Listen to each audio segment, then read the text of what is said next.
Hello everybody, so today I'm going to demonstrate you how to use Filmic Pro. I will show you the basic settings and how the app actually works. So it's considered as one of the pioneer video making app for portable devices, for example cell phones, and it supports iOS devices as well as Android devices. So firstly, we can see a square button over here. It's adjustable, and we can see a spherical button over here. So the square button is basically the focus point controller, and the spherical button is the exposure controller. Then we have the here we have the color exposure button. For example, you can see that they show a color palette, and you can literally control this by touching your finger into the screen. Then here we have different presets.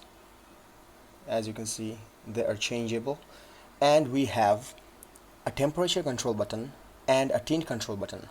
Here we have a zoom in and zoom out button as well.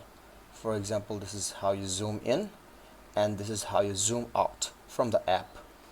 So then we have the settings button over here. If you press this button, you will see another pop-up menu. For example, here we have the resolution button, followed by a frame rate button, audio button, device button, presets button, CMS button, hardware button, and sync button, community, etc. So firstly, before starting to record the video, we have to make sure that we are choosing the perfect resolution. So after you click the resolution button, you will see here are different aspect ratios. For example, 16:9, 17:9, 3:2, 1:1, 2:2, and whatnot. Then we have HD 1080p, then we have HD 720p. Well, this basically depends on which device you are using.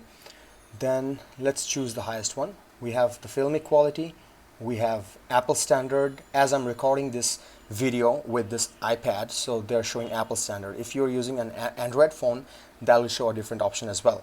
So let's choose Filmic Extreme.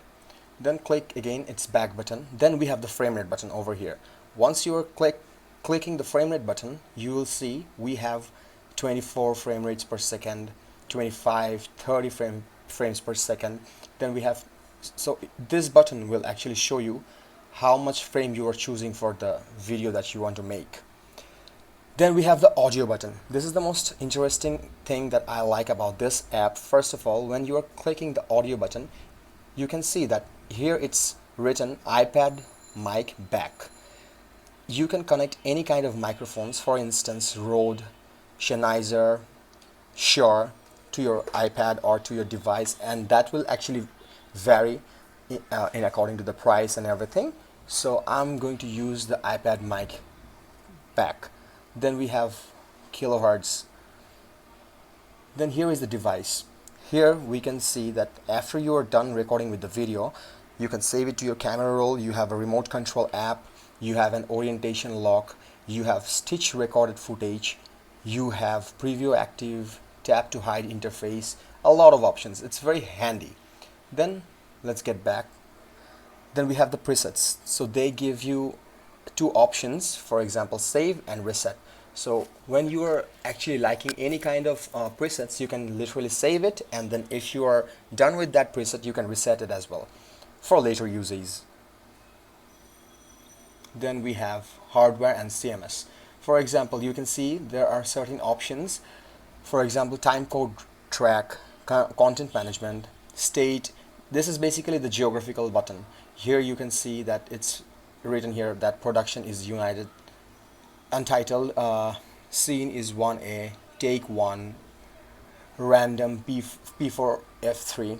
Then you can see a sync button, a community button. For this, for example, if you are pressing the community button, you'll see that you can share your contents in Instagram, Twitter, Facebook, Vimeo, or YouTube. And they have their own website as well, which is called Filmic Pro website.